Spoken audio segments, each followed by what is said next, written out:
Bonjour tout le monde, bienvenue à notre service en direct.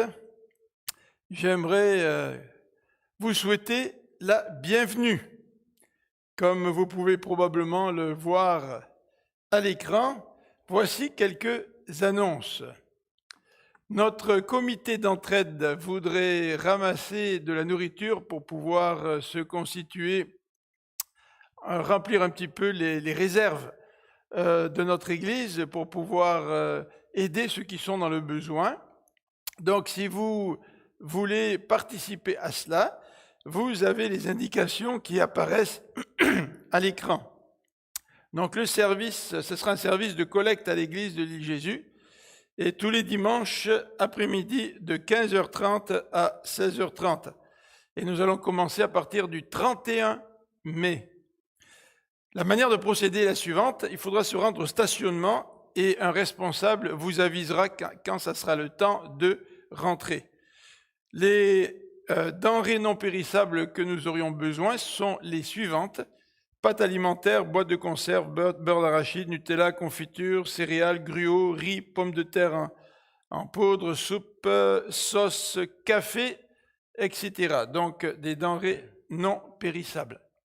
Benoît, le responsable de ce ministère, veut nous rappeler les consignes à respecter, et vous les avez à l'écran. Attendre l'appel du responsable dans le stationnement de l'église, et de préférence, si vous êtes plusieurs, ne pas vous regrouper entre vous, mais garder la distance, évidemment, de 2 mètres. Porter un masque avant d'entrer, et une personne à la fois va entrer par le sous-sol. Ensuite, comme je viens de mentionner, gardez les 2 mètres de distance dans le stationnement et aussi à l'intérieur de l'église.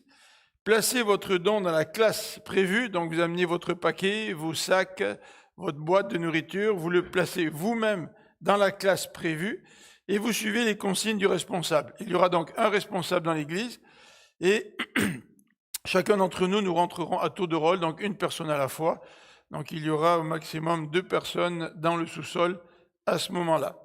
Donc merci pour votre collaboration et nous permettre d'aider ceux qui sont dans le besoin. J'aimerais aussi présenter une autre annonce qui concerne un déjeuner causerie sans nourriture. Vous savez qu'on a l'habitude d'avoir des déjeuners pour hommes et le prochain déjeuner pour hommes aura lieu le 23 mai, mais ça se fera par Zoom.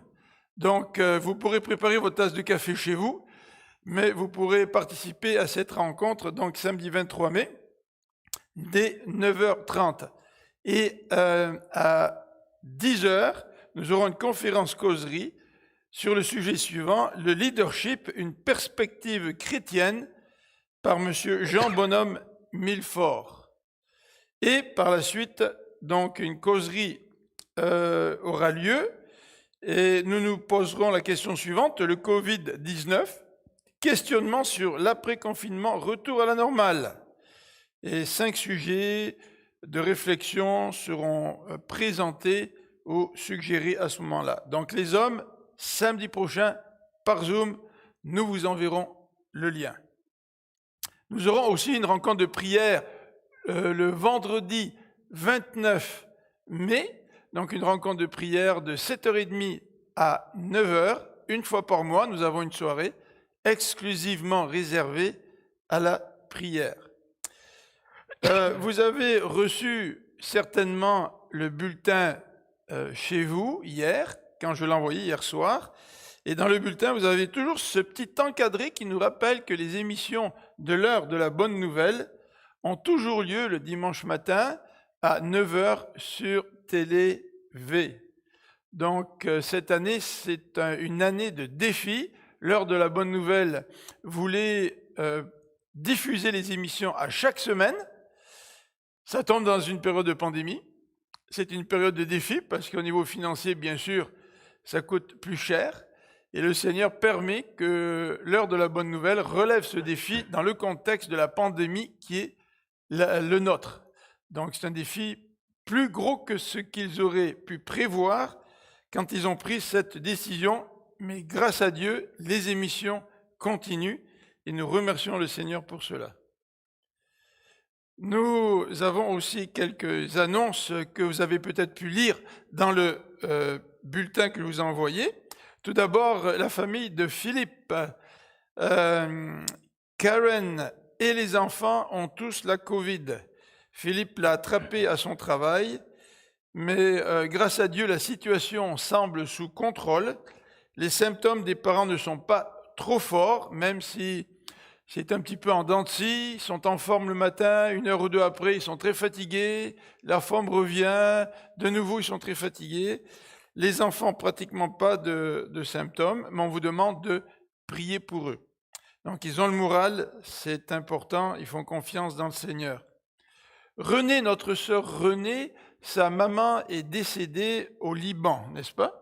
Il y a quelques jours. Donc, on voudrait présenter à notre sœur Renée toutes nos condoléances. En particulier, dans ces temps difficiles où on ne peut pas prendre l'avion, aller assister aux funérailles, nous voudrions assurer Renée de notre soutien dans la prière. Nouvelle aussi importante concernant la santé de Pascal Girard, le fils de Gisèle et Michel. Il a passé un scan nucléaire cette semaine. Il attend les résultats finaux, mais à plus de 90%, les médecins pensent qu'il s'agit vraiment d'un cancer du pancréas. Donc, au point de vue humain, la situation ne semble pas très positive. Mais nous voulons remettre la situation entre les mains de Dieu. Dieu peut faire des miracles. Il a déjà fait dans le passé. Et nous attendons pour savoir comment le Seigneur va diriger dans cette situation. Eric a repris le travail. Il piétinait d'impatience pour reprendre le travail.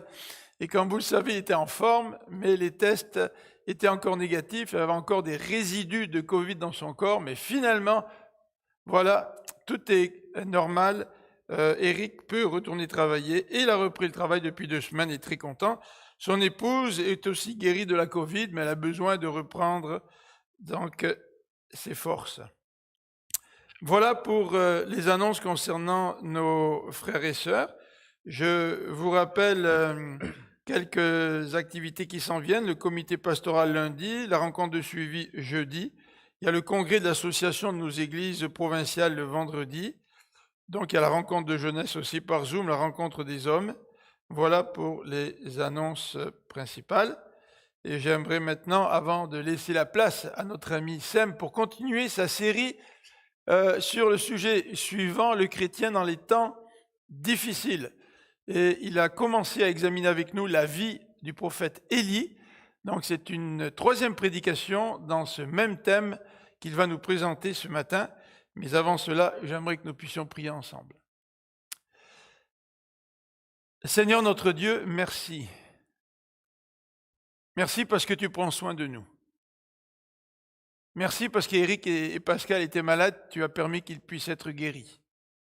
Merci parce que nous pouvons t'amener aussi Philippe et Karen et leurs enfants, toute leur famille, afin que tu mettes ta bonne main sur eux et que tu puisses leur permettre de retrouver la guérison.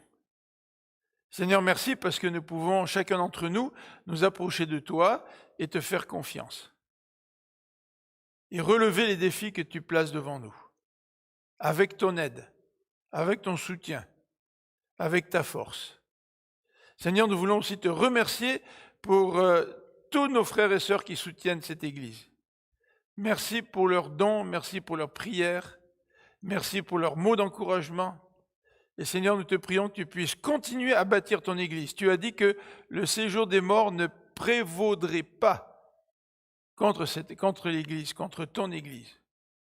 Et Seigneur, même cette Covid, cette pandémie, ne peut pas faire disparaître l'Église. Au contraire, Seigneur, durant ces temps difficiles, nous te prions pour que ton Église puisse grandir et que bien d'autres personnes puissent te découvrir comme étant le Dieu sauveur, mais aussi le Dieu Seigneur.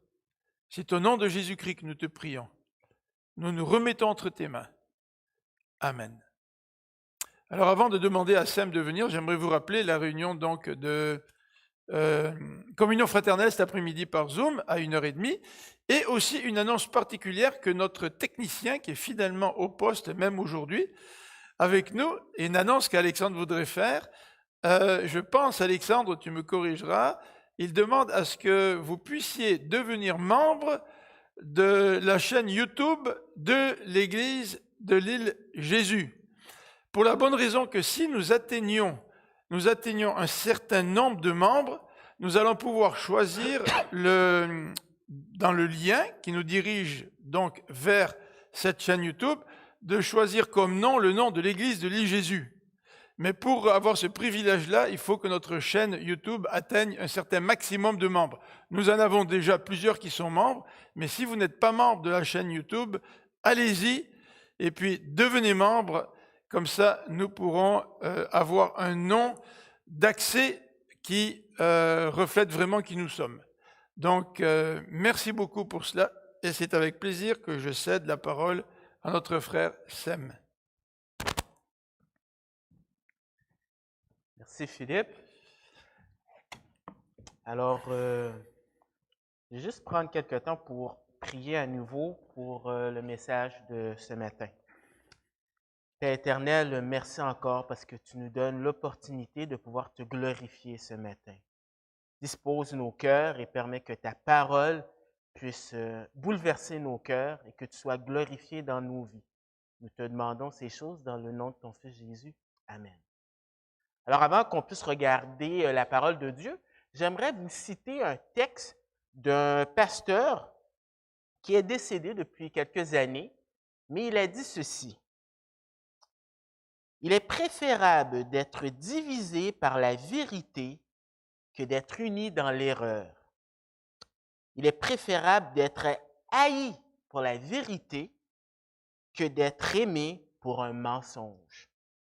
Il est préférable d'être seul dans la vérité que d'être dans l'erreur avec une multitude.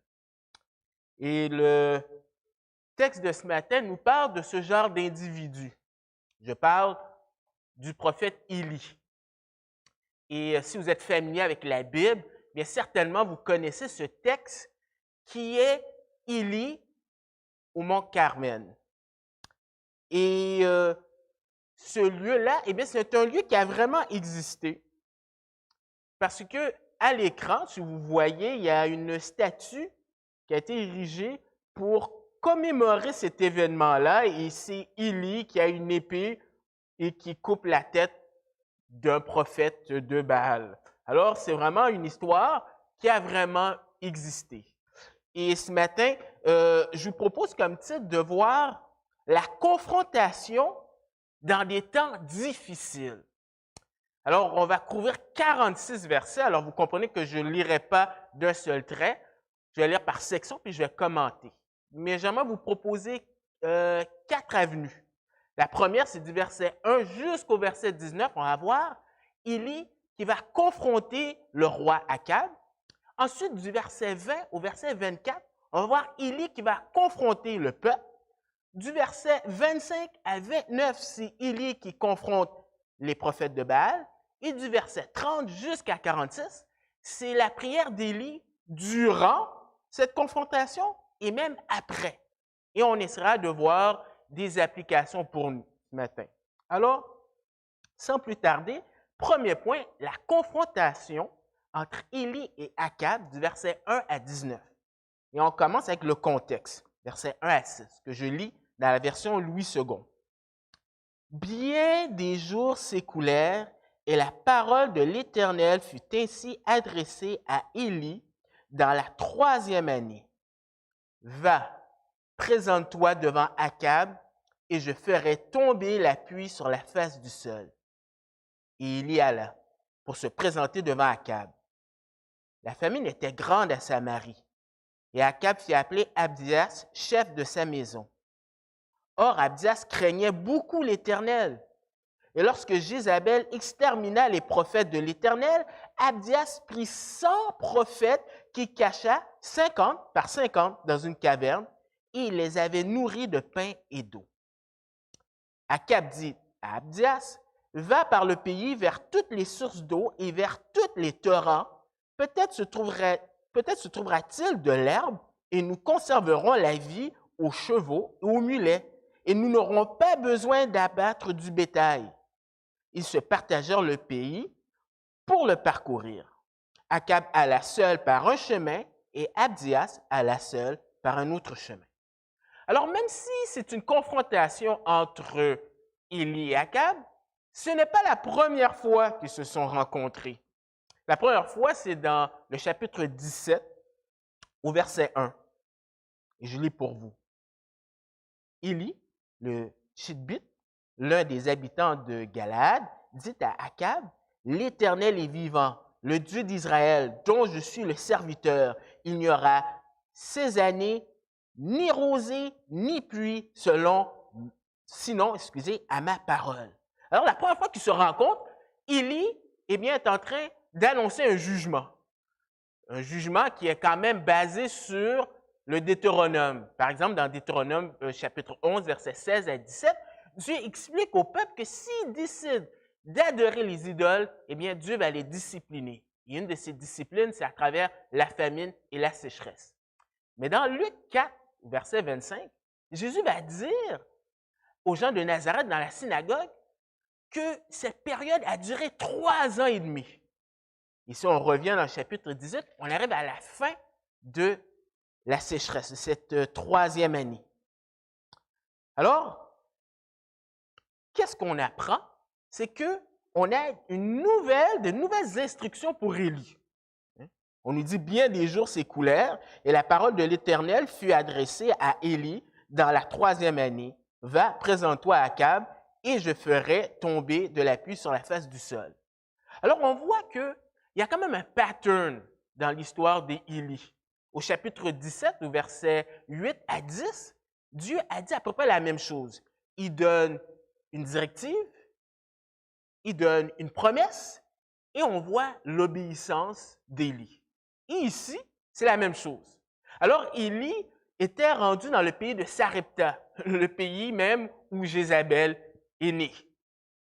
Et maintenant, Dieu lui demande de retourner non seulement en Israël, mais d'aller voir Akab, celui que, au verset 10, on verra, voulait chercher coûte que coûte Élie. Et qu'est-ce qui est étonnant, c'est qu'Élie aurait pu dire, écoute, je vais rester à Sarepta et je vais prier. Mais on ne voit pas ça. On voit Élie qui est obéissant. Il y a vraiment un pattern dans la vie d'Élie. C'est un homme qui est fidèle dans les petites choses et Dieu va lui confier de plus grandes. Il y a un principe pour nous ici. Ce que Dieu veut, c'est l'obéissance à sa parole. Par exemple, on retrouve ce principe dans l'épître de Jacques. Alors, je vous invite à regarder Jacques, le chapitre 1, les versets 21 à 22. C'est intéressant, Jacques qui est écrit dans un contexte justement d'épreuve. Et Jacques 1, versets 21 à 22 nous dit, « C'est pourquoi, rejetant toute ségur et tout excès de malice, recevez avec douceur la parole qui a été plantée en vous et qui peut sauver vos âmes. Mettez en pratique la parole et ne vous bornez pas à l'écouter en vous trompant vous-même par de faux raisonnements. » Alors, le principe pour grandir dans la vie spirituelle, ce n'est pas simplement lire ta Bible. On est habitué dans notre jargon évangélique de chanter la chanson « Lis ta Bible, prie chaque jour si tu veux grandir ». Mais il y a aussi mettre en pratique. Peut-être que vous avez lu la parole, mais est-ce que la parole, elle, a passé à travers votre cœur? Car pour Élie, on voit ce principe-là, il décide d'obéir. Et dans le contexte, on voit aussi l'impact de la famine sur la nation. Alors, on aurait pensé qu'à partir du verset 1, on aurait tout de suite cette confrontation entre Élie et Akab.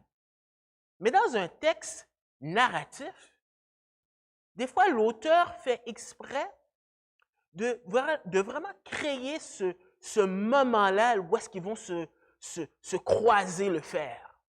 Et qu'est-ce qu'il fait? C'est qu'il arrête de parler ou de mettre l'emphase sur l'action, mais il y a des dialogues. Juste pour ralentir l'événement, pour qu'on puisse préparer ce suspense. Et qu'est-ce qu'on voit? Eh bien, on parle de l'état de la famine. Alors, au verset 2, on nous dit, « Et Élie alla pour se présenter devant Akab, et la famine était grande à Samarie. » Il n'y a pas d'autre indice.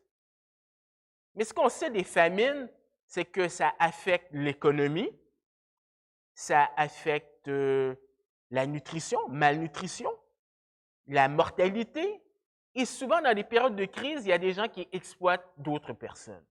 Pour ceux qui se souviennent, dans la fin des années 80, il y avait cette famine en Éthiopie. Et bien que c'est un scénario qui est triste, l'auteur met l'accent sur deux individus et de voir comment ils réagissent dans des périodes d'adversité. Alors, la première personne, c'est Abdias. Alors, au verset 3, on nous dit « Akab fit appeler Abdias, chef de sa maison. » Alors, ce qu'on sait d'Abdias, il occupe un rôle très important. Et ce qu'on sait d'Akab, c'est le pire roi qu'il y ait eu dans le royaume du Nord. Et on se dit, si Akab est si terrible que ça, probablement celui qui le suit doit l'être aussi. Après tout, c'était une période où les gens souvent tuaient leurs rivaux. Mais l'auteur nous surprend avec une petite parenthèse. La perspective, non seulement de l'auteur, mais du Saint-Esprit sur Abdias. On nous dit, « Or, Abdias craignait beaucoup l'Éternel. » Cet homme a une crainte pour Dieu. Dieu, ce n'est pas de la blague, c'est une réalité dans sa vie. Et c'est important de se rappeler que c'est l'auteur qui le dit. Parce que si vous lisez des commentaires sur cette portion de cette péricope, eh bien, beaucoup de gens ont tendance à dire « Ah, Abdias, c'est un lâche. Ah, Abdias, il est ci, il est ça. » Et pourtant, l'auteur nous dit que c'est un homme non seulement qui craint, mais un adverbe beaucoup. Alors, il faut faire attention. Si on n'avait pas l'épître de Pierre, on serait surpris de voir que Lot est considéré quelqu'un de juste. Si on n'avait pas l'épître aux Hébreux, on serait surpris de voir que Samson fait partie de ces héros de la foi. Mais on va voir comment Abdias met en pratique sa crainte de l'Éternel. Alors, au verset 4, on nous dit, « Et lorsque Jézabel extermina les prophètes de l'Éternel, Abdias prit 100 prophètes qu'il cacha 50 par 50 dans une caverne et il les avait nourris de pain et d'eau. » Alors, c'est une période d'adversité, non seulement au niveau de la famine, mais au niveau spirituel. Jézabel, qui a été élevée par son père, qui était un prêtre de Baal, est très zélée pour la religion qu'elle a apprise. Et elle décide d'exterminer les porte-paroles de Dieu. Et on voit Abdias qui prend le risque de cacher 100 prophètes dans des cavernes. Ici, on croit, selon les fouilles archéologiques, que au Mont Carmel, eh bien, il y avait beaucoup de cavernes, donc ce n'est pas difficile de voir ça. Donc, c'est un homme courageux. C'est un homme aussi que ça lui a coûté, parce que toute la logistique pour nourrir ces 100 prophètes, on ne sait pas s'il y avait des familles dedans, mais c'est toute une logistique. Et il l'a fait pendant 3 ans. Ça me fait penser aux gens qui ont protégé les Juifs durant la Deuxième Guerre mondiale. Mais ce que Abdias fait est vraiment important aux yeux de Dieu.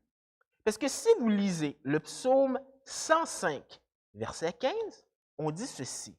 Alors, le psaume 105, verset 15, dit « Ne touchez pas à mes oins et ne faites pas de mal à mes prophètes. » Alors, voici un homme qui, par sa crainte de Dieu, eh bien, vit d'une certaine façon durant ces moments d'adversité.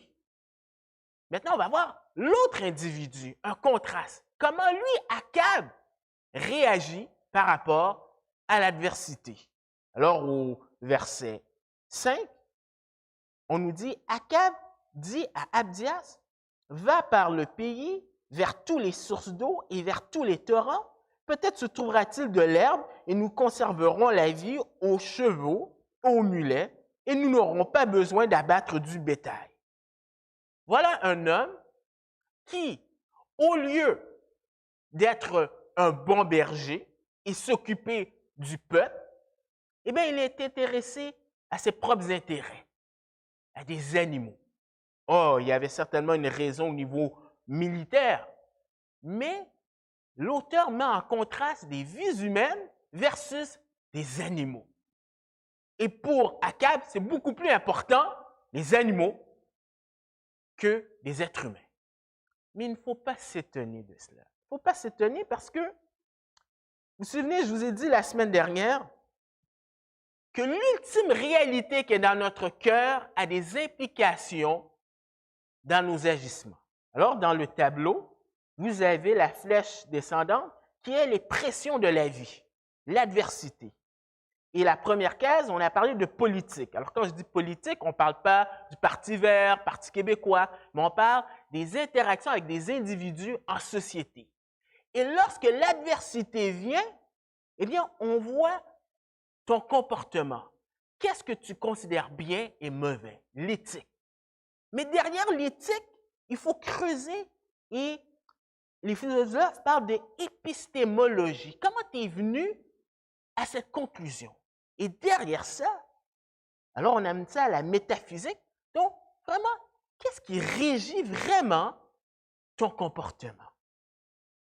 Pour Abdias, c'est l'Éternel, un Dieu personnel qui s'est révélé et qui dit que l'homme a été créé à l'image de Dieu.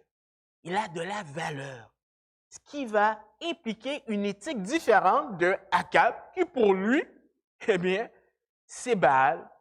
Et dans ce système de pensée, tout est relié, eh bien, tout est mélangé. Donc, pourquoi un animal aurait moins d'importance qu'un être humain? On a souvent ce genre de tendance, encore cette pensée, en Amérique au 21e siècle. Donc, on a vu le contexte. Maintenant, on va voir les instructions d'Élie à Abdias, du verset 7 à 16. Comme Abdias était en route, voici Élie le rencontra. Abdias, l'ayant reconnu, tomba sur son visage. Il dit, « Est-ce toi, mon seigneur Élie? » Il lui répondit, « C'est moi. Va, dis à ton maître, voici Élie. » Et Abdias dit, « Quel péché ai-je commis pour que tu livres ton serviteur entre les mains d'Akab, qui me fera mourir? L'Éternel est vivant. Il n'est ni nation, ni royaume où mon maître n'est envoyé pour te chercher. Et quand on disait que tu n'y étais pas, il faisait jurer le royaume de la nation que l'on ne t'avait pas trouvé. Et maintenant, tu dis, va, dis à ton maître, voici Élie. Puis lorsque je t'aurai quitté, l'Esprit de l'Éternel te transportera, je ne sais où, et j'irai informer Akab qui ne te trouvera pas et qui me tuera. Cependant, ton serviteur craint l'Éternel dès sa jeunesse. N'a-t-on pas dit à mon Seigneur ce que j'ai fait quand Jézabel tua les prophètes de l'Éternel?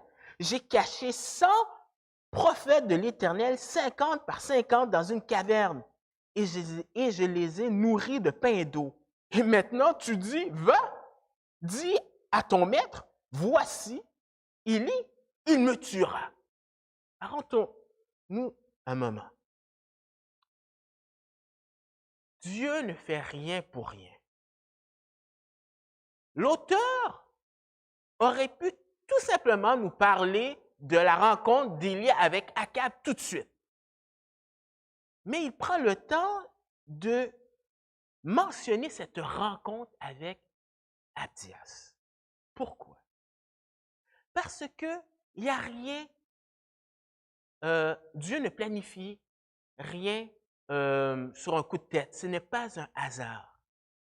Il veut faire quelque chose dans la vie de Abdias. Et c'est ce qu'on va voir. Il veut une audience avec le roi, mais il commence par l'intermédiaire d'Abdias. Alors, Abdias le reconnaît. Est-ce que c'est parce qu'il l'a déjà vu lorsqu'il a annoncé ce jugement il y a 3 ans? Est-ce que c'est son accoutrement, l'accoutrement d'Élie?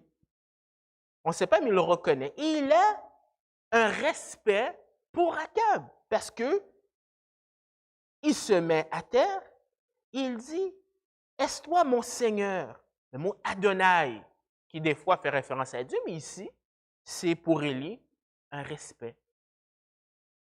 Parce que Abdias craint l'Éternel et Élie est un prophète de l'Éternel. Et pourtant, la réponse d'Élie dit « C'est moi, dis à ton maître. » Et le mot, c'est aussi Adonai, la même racine.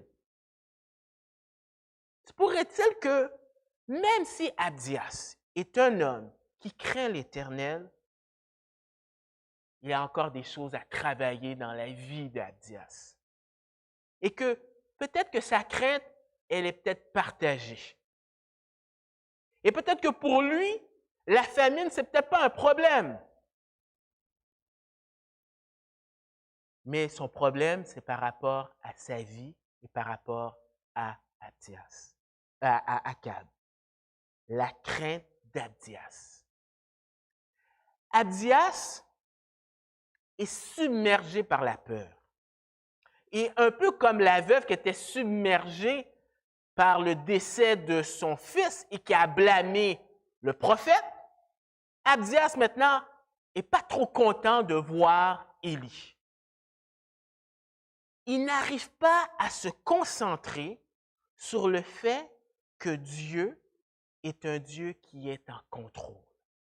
Et sa peur fait en sorte, à 3 reprises, il a peur de mourir. Il a peur d'Akab.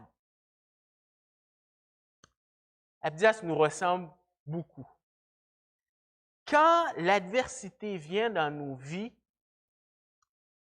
très souvent, nos faiblesses vont surgir et on va voir où est-ce qu'on met notre confiance ultime. Et Dieu veut travailler avec Abdias, comme il a travaillé avec Élie et comme il veut travailler avec nous durant cette période de pandémie. Alors, ce que le prophète veut faire pour le rassurer, il lui dit un serment.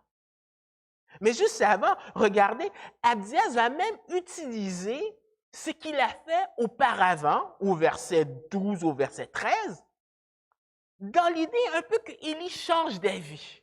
Envoie d'autres personnes, mais pas moi. Mais il faut toujours se rappeler que la vie chrétienne, même si ce qu'on a fait dans le passé peut être un encouragement, mais on doit vivre par la foi, au jour le jour. Et le serment de Élie montre où Élie trouve sa confiance pour affronter Akab, alors que Abdias tremble devant Akab. Mais Élie dit « L'Éternel des armées dont je suis le serviteur est vivant. » 4 fois dans la Bible, c'est mentionné cette phrase. 2 fois par Élie, 2 fois par Élisée. Élie sait qui il est. Il est un serviteur au service du Dieu Tout-Puissant.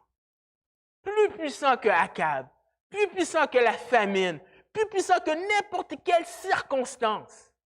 Et c'est ce qui lui donne ce courage d'aller affronter Akab. Dans ses serments, il dit « Aujourd'hui, je me présenterai devant Akab. » Au verset 16, eh bien, on voit Abdias qui est obéissant. Abdias étant allé à la rencontre d'Akab, l'informa de la chose et Akab se rendit au-devant d'Élie. Je trouve ça intéressant qu'avant d'arriver au mont Carmel, on a une petite parenthèse pour montrer que Dieu est là pour nous encourager dans nos craintes. Je ne sais pas comment vous vivez cette pandémie, mais j'aimerais vous rappeler que Dieu est là pour vous aider. Et Dieu aide n'importe qui, parce qu'il n'y a aucun super chrétien, même Élie va avoir ses découragements comme Abdias, il aura besoin d'être encouragé par l'Éternel. Alors, nous sommes rendus à cette seconde confrontation entre Élie et Akab. À peine Akab aperçut-il Élie qui lui dit, « Est-ce toi qui jettes le trouble en Israël? » Élie répondit, « Je ne trouble point Israël, c'est toi, au contraire, et la maison de ton père, puisque vous avez abandonné les commandements de l'Éternel et que tu es allé après les Baals. Fais maintenant rassembler tout Israël auprès de moi à la montagne du Carmel et aussi les 450 prophètes de Baal et les 400 prophètes d'Astarté qui mangent à la table de Jézabel. » Vous savez, quand l'adversité vient, c'est pour souvent nous faire réaliser qu'on est arrivé au bout des ressources humaines. Et c'est là qu'on peut commencer à être réceptif à Dieu. J'avais entendu il y a quelques mois de cela une animatrice à la radio qui parlait de cette sécheresse en Australie. Et elle partageait que son amie qui vit en Australie, qui n'est pas croyante, qui est athée, après un certain temps, elle lui a partagé que je commence à regarder en haut et je commence à prier. On aurait pensé que Akab aurait eu ce genre de réaction. Eh bien, au contraire, on voit une fausse accusation. C'est le mécanisme de l'être humain. Lorsqu'il est confronté à son péché, trouve des excuses. Et il blâme Élie. Il dit, même le terme qu'il utilise au verset 17, il dit, « Est-ce toi qui jettes le trouble en Israël? » C'est le même mot qui est utilisé dans Josué chapitre 7 avec le péché de Akan. Akan qui avait convoité des choses qui étaient interdites durant la prise de Jéricho. Et à cause de cela, le peuple a été puni par l'Éternel. Et lorsque Josué découvre que c'est Akan qui a fait ça, il lui dit, « Regarde qu'est-ce que tu as fait. Tu as causé le trouble en Israël. » Et qu'est-ce que Akab est en train de dire? C'est que Élie, à cause de tes paroles, il y a des gens qui meurent, l'économie ne va pas bien, etc., etc. Il le blâme. Mais regardez ce qu'Élie dit. Élie donne une véritable évaluation de la situation.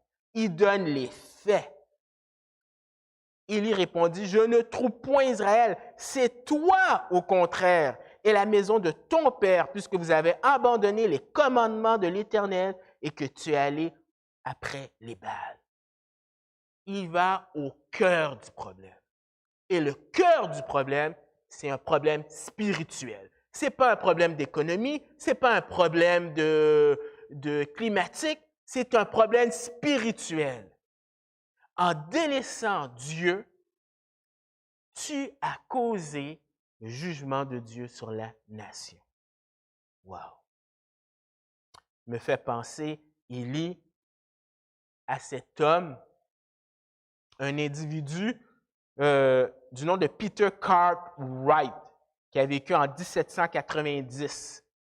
C'était un pasteur et un jour, il y a le président Andrew Jackson, le 7e président des États-Unis, qui est venu visiter l'Église. Et c'était un homme qui ne croyait pas en Dieu. Et quelqu'un lui a dit, « Monsieur pasteur Cartwright, faites attention, Monsieur Jackson est là, donc s'il vous plaît. » Et Monsieur Cartwright a commencé la prédication en disant, « J'ai entendu dire que Monsieur Jackson est ici ce matin.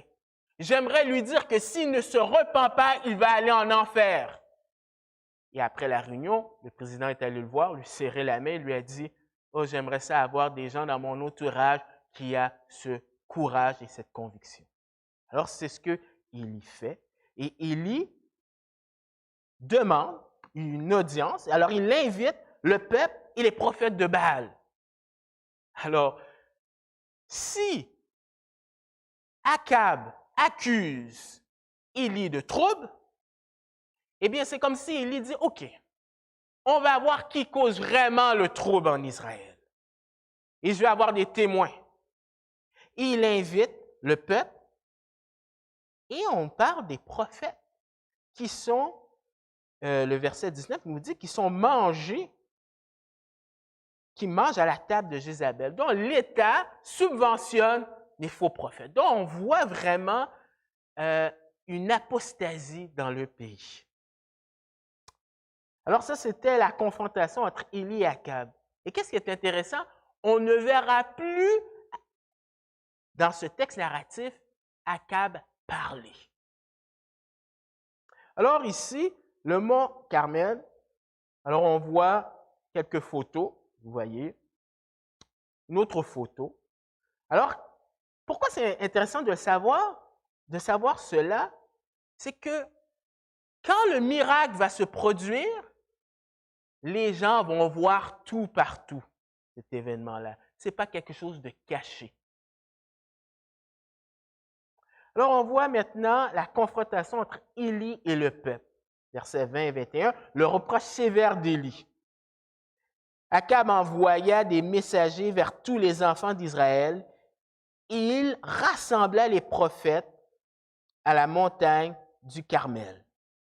Alors Élie s'approcha de tout le peuple et dit, « Jusqu'à quand clocherez-vous des deux côtés? Si l'Éternel est Dieu, allez après lui. Si c'est Baal, allez après lui. » Le peuple ne lui répondit rien. Élie commence, c'est quand même intéressant que Akab obéit. Oh, il y aura peut-être différentes raisons. Le texte ne nous dit pas. Mais nous savons, selon Proverbe 21, verset 1, que c'est Dieu qui dirige le cœur du roi. Et Élie, lorsqu'il rencontre les gens, donne un reproche. C'est le même terme qui est utilisé, par exemple, dans Exode, le chapitre 10, versets 3 et 7. Quand l'Égypte est en train d'être détruite par les plaies d'Égypte, les 10 plaies plutôt de l'Éternel, et que les Égyptiens sont en train de dire à Pharaon, « Ne vois-tu pas que l'Égypte est en train d'être détruit? Jusqu'à quand tu vas agir ici? » Et qu'est-ce qu'il demande, Élie? C'est un appel à prendre une décision. Jusqu'à quand clocherez-vous des deux côtés? Alors, il y a peut-être deux façons de voir ce verset. Certaines personnes disent que c'est que le peuple a un pied avec Baal, un pied avec Dieu. Des fois, il sert Dieu, des fois, il sert Baal. Vous savez, dans une société pluraliste, hein, on a un Dieu à la carte, on choisit qu'est-ce qui nous plaît. C'est peut-être une possibilité. Une autre possibilité, c'est que le mot, littéralement, veut parler de béquille. Et quand tu as des béquilles, ben, tu n'es pas efficace, tu ne marches pas. Et le mot est utilisé justement dans le verset 26 qu'on verra avec les prophètes de Baal, et c'est traduit sauter. Mais qu'est-ce qu'ils font? Cela n'a aucun impact. Et peut-être aussi que ce qu'il est en train de leur dire, c'est que la façon comment vous êtes maintenant n'a aucun impact. Faites un choix. Quoi qu'il en soit, il faut qu'ils prennent une décision avec deux visions différentes du monde. Vous savez, c'est très intéressant ce qu'il dit parce que quand vous témoignez à qui que ce soit, qu'importe la couche sociale, il a une vision du monde. Et c'est important en tant que chrétien de comprendre que ce n'est pas Jésus rajouté à toute l'amalgame de ton système, mais que c'est l'Évangile, c'est Christ et tout le reste est différent. Qu'est-ce qu'il y propose? C'est comme le psalmiste dans le psaume 119, verset 13. 119, verset 13 qui dit, 113,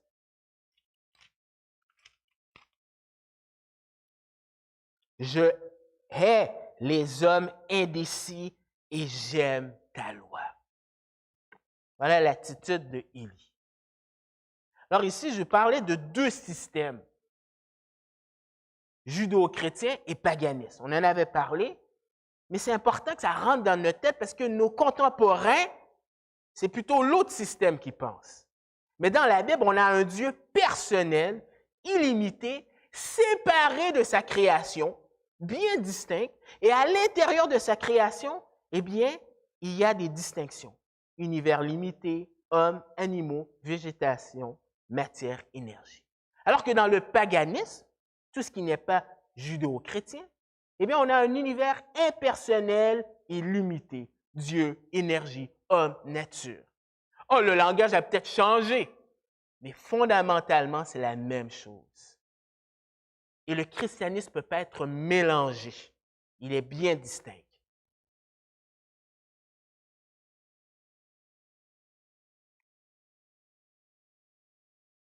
Maintenant, on a la proposition d'Élie, versets 22 à 24a. Et Élie dit au peuple, je suis resté seul des prophètes de l'Éternel. Il y a 450 prophètes de Baal. C'est intéressant, on ne parle pas des 400 prophètes d'Astarté ni de Jézabel. Ils ne sont pas là. Verset 23. Que l'on nous donne 2 taureaux, qu'ils choisissent pour eux l'un des taureaux, qu'ils le coupent par morceaux et qu'ils le placent sur le bois sans y mettre le feu. Et moi, je préparerai l'autre taureau et je le placerai sur le bois sans y mettre le feu. Puis invoquez le nom de votre Dieu et moi, j'évoquerai le nom de l'Éternel. Le Dieu qui répondra par le feu, c'est celui-là qui sera Dieu. Et tout le peuple répondit en disant, c'est bien. Alors il propose quelque chose, à défaut d'avoir une réponse. On a vu au verset 21, personne ne dit rien. On ne sait pas, est-ce qu'ils ont peur du roi? Est-ce que finalement, ils ne sont pas encore sûrs? On ne sait pas, mais ils ne répondent pas. Donc Élie leur propose quelque chose. Un test. Le test, c'est celui qui va être capable d'envoyer du feu. Un test pour les 2 divinités, puisque Baal est le dieu de la pluie, l'expert avec la foudre. Des fois, il est même nommé le dieu soleil, donc ce n'est pas un problème. Et l'Éternel, de son côté, au moins à 3 reprises, dans le livre de Lévitique 9, verset 24, on ne le regardera pas, 1 Chronique 21, 26 et 2 Chroniques 7, verset 1, a répondu par le feu. Alors les 2 disent qu'ils sont capables. Eh bien, testons cela. Mais finalement, Élie propose aussi une situation humainement impossible pour Élie. Parce qu'il se trouve au mont Carmel, qui se trouve à la frontière de Sidon et d'Israël. Donc, il y a une histoire pour les 2. Mais on raconte que c'était le lieu spécial où se trouve Baal. Donc, dans le sport, on dirait qu'il a l'avantage de la glace, du terrain. Ils sont 450 versus 1.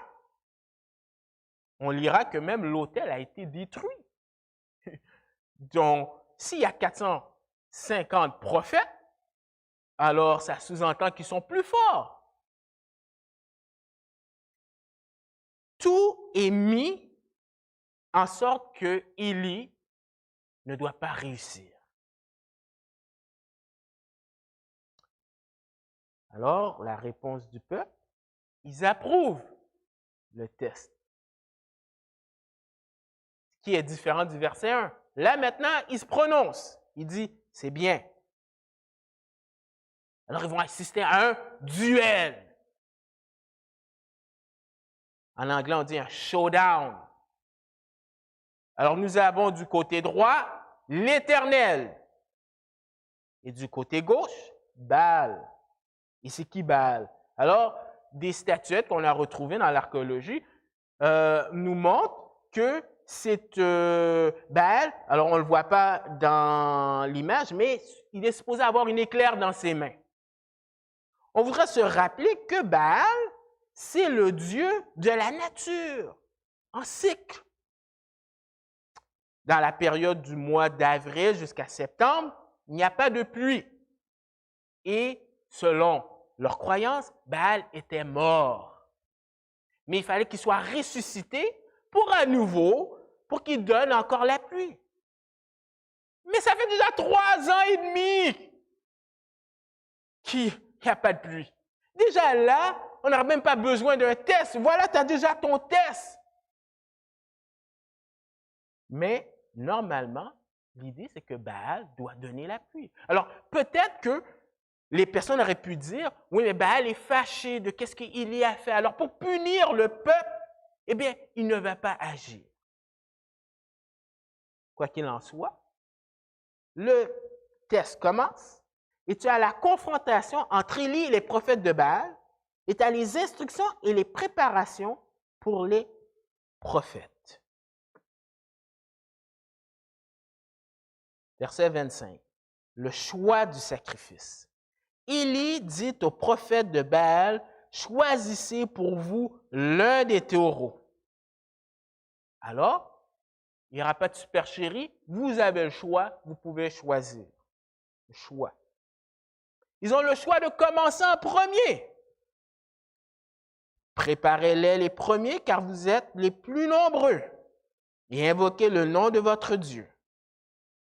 S'ils commencent en premier, c'est le début de la journée, eh bien, on sait que tu as un avantage, surtout si le soleil commence à monter ou du moins quand c'est l'heure du midi, le soleil est à son zénith, la chaleur, donc l'avantage est pour eux.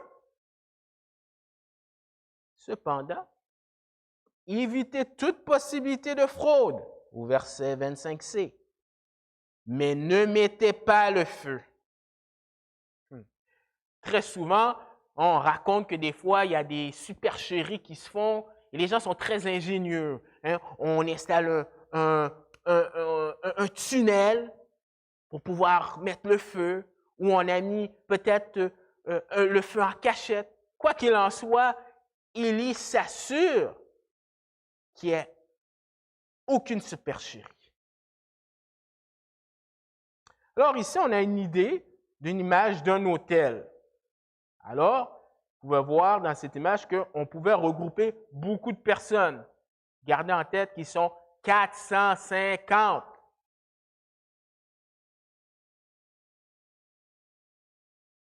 Et là, on a l'invocation des prophètes de Baal.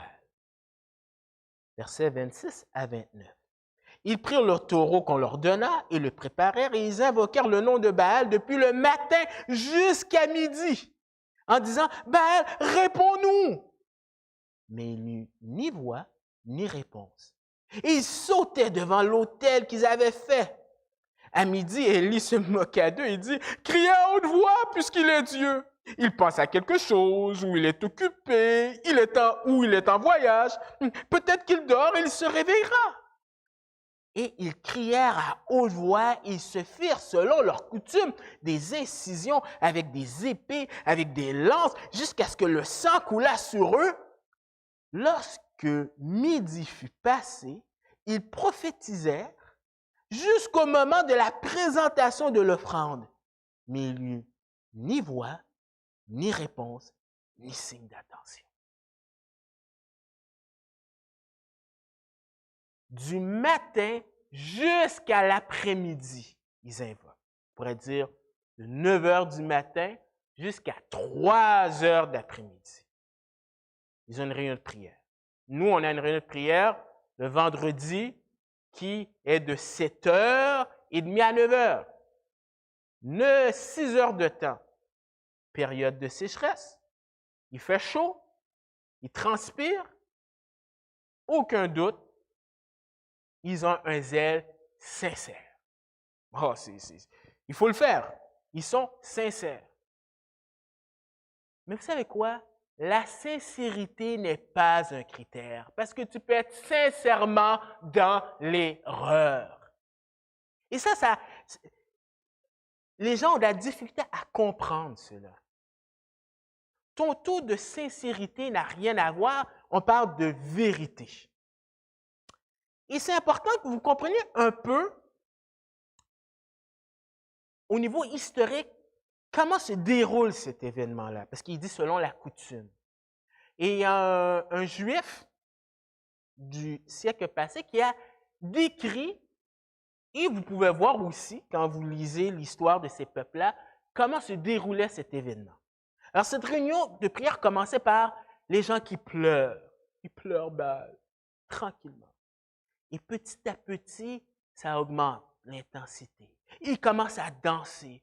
Ils sont en train de danser. Ils sont en transe. Et s'ils ont des longs cheveux, même leurs cheveux touchent le sol. Et puis, c'est vraiment, c'est comme des gens qui sont vraiment en transe, en train de danser. Et ça augmente, et ça augmente, et ça augmente. Et qu'est-ce qui arrive? C'est qu'à un certain moment donné, les gens qui assistent rentrent dedans. Ils sont comme envoûtés, ils commencent à embarquer. Et là, après, ils commencent à prendre des couteaux, ils se mordent, il y a du sang. Parce que ces prophètes étaient des prêtres consacrés à Baal. Et c'est comme si ça augmentait la valeur du sacrifice. Puis ils étaient consacrés à Baal. Et là, il y a du sang. Et là, ils commencent à prophétiser. Ils tombent exténués. C'est peut-être exagéré. Et pourtant, à la base, c'est similaire à toutes les religions des hommes. C'est-à-dire faire quelque chose pour impressionner Dieu. Vous vous souvenez, dans ce système ou cette façon de voir le monde, les dieux sont une version 2.0 de l'homme. Donc, c'est possible de pouvoir manipuler les dieux. Et l'émotion rentre beaucoup là-dedans. Dieu n'est pas contre les émotions. Mais le danger, c'est quand nos émotions nous empêchent de voir la vérité. J'aimerais vous dire que c'est un cas unique. Malheureusement, j'ai été témoin d'une scène similaire. J'étais en Ontario, je me suis trouvé dans une église qui était très connue à l'époque, où est-ce que j'ai vu des gens aboyer, faire le coq et commencer à rire et rire et rire sans se contrôler. Et tout ça dans le nom de l'adoration. Donc, venez pas me dire que la Bible n'est pas encore cohérente encore de nos jours. C'est un avertissement. Le résultat, un silence total. Le mot qui est utilisé, alors on va lire 26b, mais il n'eut ni voix ni réponse. Au verset 29b, mais il n'eut ni voix ni réponse ni signe d'attention. C'est le même terme qui est utilisé dans 2 Rois, chapitre 4, verset 31. 2 Rois 4, 31. Géasi, qui était le serviteur d'Élisée, Géasi les avait devancés, il avait mis le bâton sur le visage de l'enfant, mais il n'eut ni voix, ni signe d'attention. Pourquoi? Parce qu'il est mort. Et qu'est-ce que cela veut dire? C'est qu'ils ont beau crier, Baal est mort, ou du moins, Baal n'existe pas, il n'a jamais existé. Et ça a des implications. Baal n'est pas omniscient, Baal n'est ni omniprésent, Baal n'est ni omnipotent. Et qu'est-ce que Élie fait au verset 27? C'est du sarcasme. Dans l'original, dans l'hébreu, c'est intéressant. Le temps de verbe implique,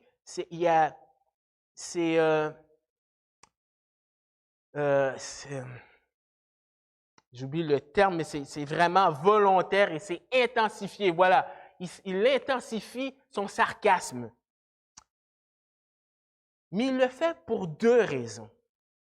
La première, C'est pour éviter que le peuple rentre en transe aussi et soit embarqué par l'effet de foule. Parce que, encore une fois, c'est très possible, malheureusement, même dans des milieux évangéliques, où est-ce que les émotions sont embarquées, que les gens ne réfléchissent pas et que les autres embarquent sans réfléchir. Alors, en mettant ce sarcasme, ça fait au moins réfléchir les gens pour dire « Ouh, oui, peut-être ça ne fait pas du sens. » Mais aussi, il fait une leçon pédagogique. Ce qu'il est en train de montrer, c'est que les gens doivent aller au bout de leur raisonnement. Des fois, quand on témoigne aux personnes, les gens ont leur système de pensée, leur vision du monde. Mais il faut les apprendre à les placer dans une position où est-ce qu'ils doivent aller au bout de leur raisonnement. Et souvent, ils ne sont pas confrontés à ça. Et c'est ce que Élie veut faire. Alors, il dit au verset 27, « À midi, Élie se moqua d'eux et dit, « Criez à haute voix, puisqu'il est Dieu. » Alors, allez au bout de votre raisonnement s'il est Dieu. Il pense à quelque chose. Ah, il n'est pas omniscient. Il doit réfléchir, il ne sait pas. Et souvenez-vous que Carmel, c'est l'endroit où se trouve Baal, où il est occupé. Alors, certains exégètes en hébreu, linguistes, disent que c'est peut-être une image pour dire qu'il est aux toilettes. Je ne sais pas, mais certainement, on voit que l'idée, c'est du sarcasme. Ou il est en voyage. Ah, il n'est pas omniprésent. Et peut-être qu'il dort, il se réveillera. Alors s'il dort, il est fatigué, donc il n'est pas omnipotent, tout-puissant. Incroyable. Vous savez, la Bible en parle. Isaïe 49, verset 9 à 20 nous parle de ça, mais lisons le psaume 135, verset 15 à 18. Psaume 135, verset 15 à 18, dit ceci. « Les idoles des nations sont de l'argent et de l'or. Elles sont l'ouvrage de la main des hommes. Elles ont une bouche et ne parlent point. Elles ont des yeux et ne voient point. Elles ont des oreilles et n'entendent point. Elles n'ont point de souffle dans leur bouche. Il leur ressemble ceux qui les fabriquent, tout ce qui se confie en elles. » Baal se comporte exactement comme des humains, occupés, aller à la toilette, aller en voyage. Il est en train de ridiculiser et de pousser le raisonnement pour dire ça n'a pas de sens. Ils sont incohérents avec la prémisse qu'ils ont dit que Baal est Dieu.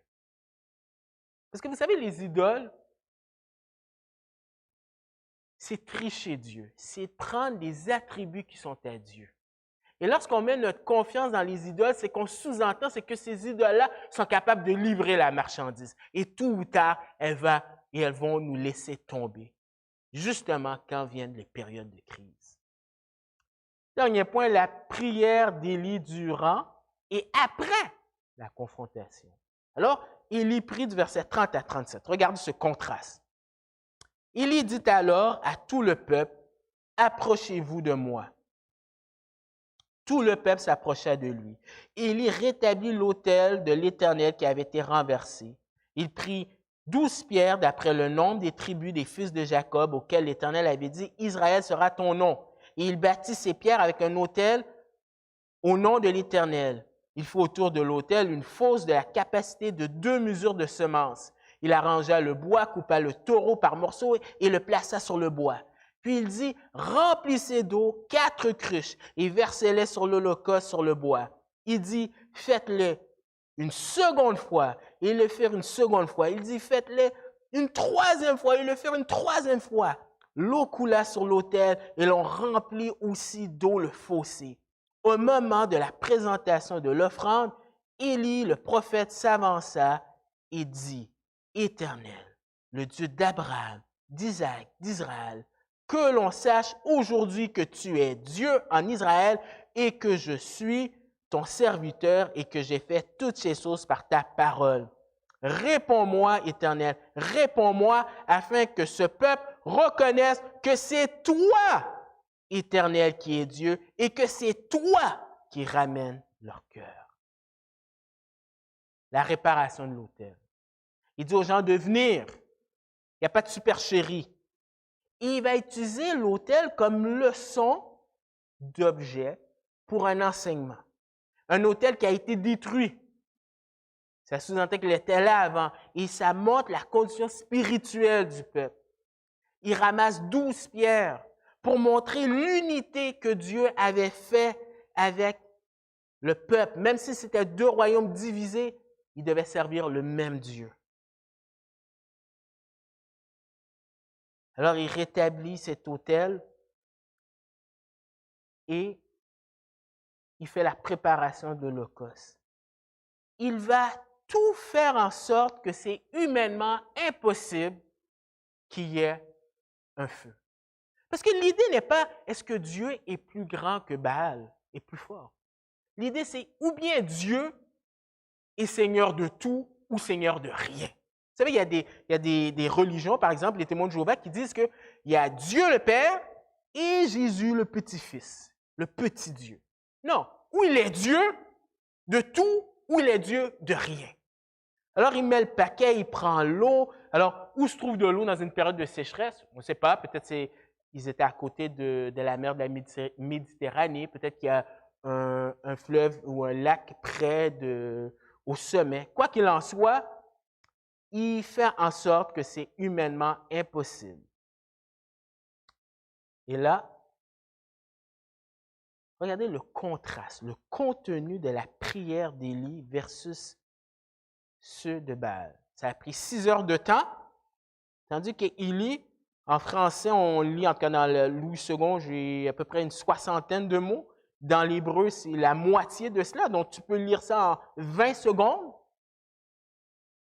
Mais regardez, il dit « Éternel, personnel, le Dieu de l'Alliance ». Élie, c'est un homme qui connaît Dieu, qui a une relation avec Dieu. Même si c'est une courte prière, on sait que sa vie, c'est une vie qui se reflète dans son obéissance à la parole de Dieu. Donc, il connaît Dieu, éternel.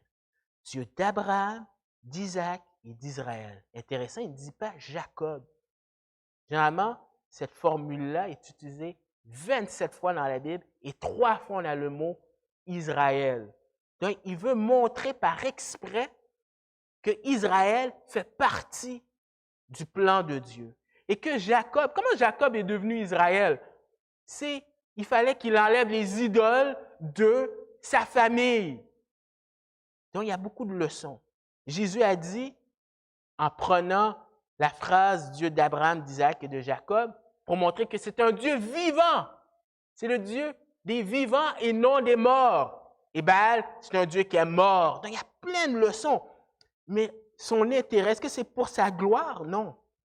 Que l'on sache aujourd'hui que tu es Dieu en Israël et que je suis ton serviteur. Parce qu'il y avait 850 prophètes. Et dans une société où tout le monde dit « Moi, je parle de la part de Dieu. Oh, moi, je parle de la part de Dieu. » Où se trouve la vérité? Où se trouve le porte-parole? Et que j'ai fait toutes ces choses par ta parole.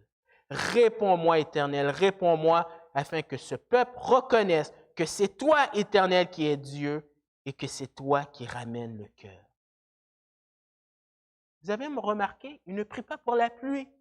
Pourtant, c'est ça au début. Mais on voit le cœur d'Élie parce qu'il sait que tant que le peuple ne reconnaît pas son état, il ne peut pas avoir de restauration. Il y a un autel, il y a un sacrifice, il y a une façon d'adorer Dieu. On ne peut pas approcher Dieu de n'importe quelle façon. Et le Nouveau Testament est clair, il n'y a de salut en aucun nom. Jésus est le seul nom qui a été donné. Il le fait pour la gloire de Dieu. Le résultat, 38 à 40, et le feu de l'Éternel tomba, il consuma l'Holocauste, le bois, les pierres, la terre, et il absorba l'eau qui était dans le fossé.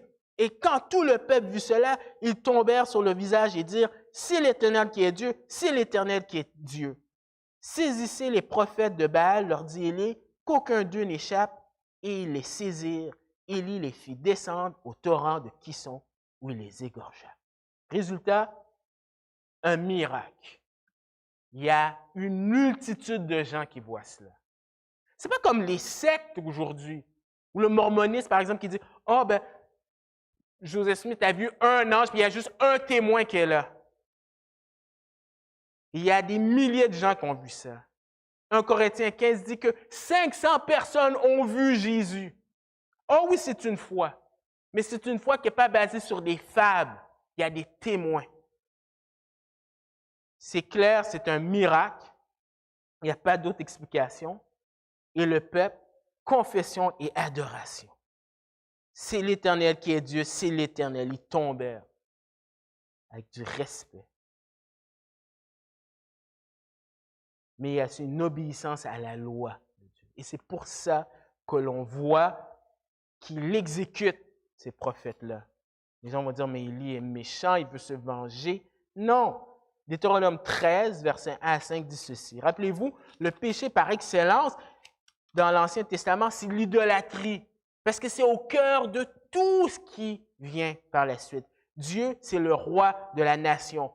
Et adorer une idole, c'est une trahison digne de la mort.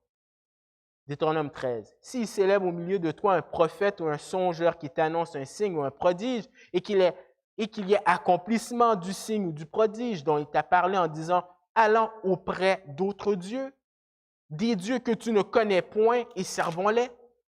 Tu n'écouteras pas la parole de ce prophète ou de ce songeur, car c'est l'Éternel, votre Dieu, qui vous met à l'épreuve pour savoir si vous aimez l'Éternel, votre Dieu, de tout votre cœur et de toute votre âme.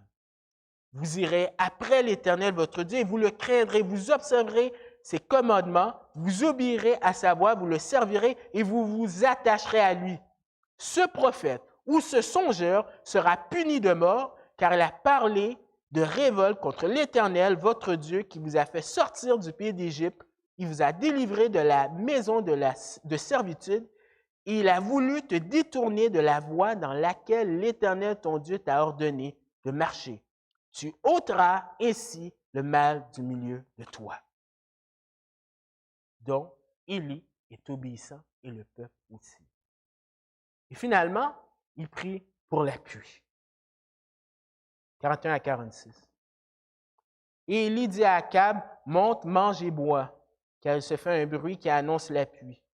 Akab monta pour manger et pour boire. Mais Élie monta au sommet du Carmel et se penchant contre terre, il mit son visage entre ses genoux. Il dit à son serviteur, monte, regarde du côté de la mer. Le serviteur monta, il regardait. Il dit, il n'y a rien. Il lui dit, 7 fois retourne. À la 7e fois, il dit, voici un petit nuage qui s'élève de la mer et qui est comme la paume de la main d'un homme. Il lui dit, monte, il dit à Akab, attelle et descends afin que la pluie ne t'arrête pas.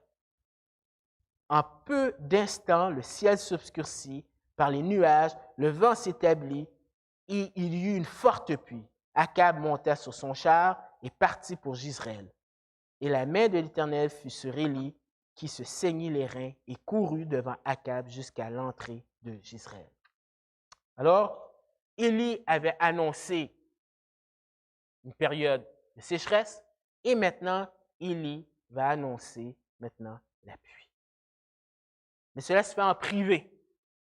Alors qu'ici, il y avait un gros spectacle, on voit l'humilité d'Élie qui monte et qui est au sommet.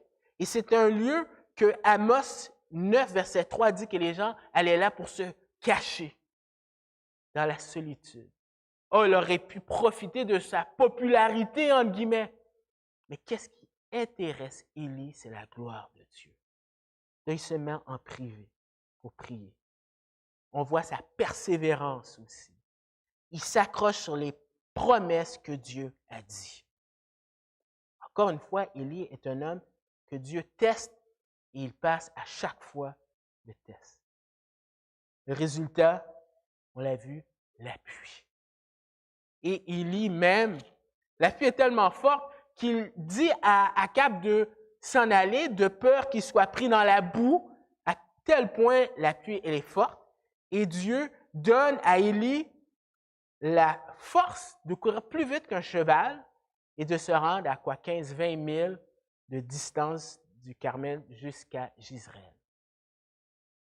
Le Nouveau Testament parle de cela, parle de Jacques nous parle de Élie. Et ce qu'il nous dit de Élie dans Jacques 5, au verset 17 et 18, Élie était un homme de la même nature que nous. Il pria avec instance pour qu'il ne plût point et ne tomba point de pluie sur la terre pendant 3 ans et 6 mois. Puis il pria de nouveau et le ciel donna la pluie et la terre produisit son fruit. Alors ici, une image vaut 1000 mots. Alors imaginez-vous un feu qui descend. Alors on voit un éclair, mais avec un petit peu de technologies. Alors on voit le feu qui descend. Alors la conclusion. La vraie confrontation, ce n'est pas entre Élie et Akab. Ce n'est même pas entre Élie et le peuple, et Élie et les faux prophètes. Ultimement, c'est entre Dieu et Baal, ou la vérité et le mensonge. C'est le même procédé que Dieu a utilisé avec les plaies d'Égypte. Les plaies d'Égypte avaient pour but de démontrer que les dieux d'Égypte ne sont pas des dieux. Jacques cite l'histoire d'Élie et explique que Élie a renversé la situation spirituelle de la nation par sa prière et par son amour pour Dieu. Mais nous aussi, un croyant, par sa prière, peut aider des croyants en temps de crise. Vous voulez savoir comment vous pouvez aider? Mais priez pour vos frères et vos sœurs. Parce qu'à différents niveaux, la pandémie nous affecte. Et c'est bon de savoir que des gens prient pour nous aider, nous encourager. Comme 1 Thessaloniciens 5, verset 11 le dit. Une exhortation à s'encourager. En temps de pandémie, puisque j'aimerais placer quand même le contexte dans lequel on vit, mettez votre confiance en Jésus. Parce que le problème d'Israël, c'était qui va m'aider dans des moments d'adversité? Dans un pays agricole, j'ai besoin de l'appui pour mon économie, pour ma santé, pour ma famille. Est-ce que je fais confiance à Dieu ou je fais confiance à Baal? Mais Dieu a démontré clairement qu'il était Dieu. Et Jésus a démontré clairement qu'il était Dieu. En confrontant Satan, en confrontant la mort, il a vaincu la mort. Il a prouvé qu'il était Dieu. Jean 10, versets 27 à 29 dit ceci. Mes brebis entendent ma voix, je les connais, elles me suivent. Je leur donne la vie éternelle et elles ne périront jamais. Et personne ne les ravira de ma main. Mon Père qui me les a donnés est plus grand que tous, et personne ne peut les ravir de la main de mon Père. Le virus, aussi terrible qu'il soit, ne peut pas nous séparer de Christ, de Dieu. Ultimement, rien. Donc la question qu'on doit se poser ce matin, en qui mettez-vous votre confiance? Dans les Baals de ce monde, dans les fausses promesses ou dans le Dieu vivant? Prions. Père éternel, merci pour ta parole. Et permets que cette parole puisse nous aider à être motivés, à mettre notre confiance en toi. Oh, Élie était un homme comme nous, avec ses faiblesses, comme on va le voir dimanche prochain. Heureusement, le véritable héros, ce n'est pas Élie, c'est toi. C'est un Dieu qui fait grâce. Fais-nous grâce en cette période de pandémie. Dans le nom de ton Fils Jésus, Amen.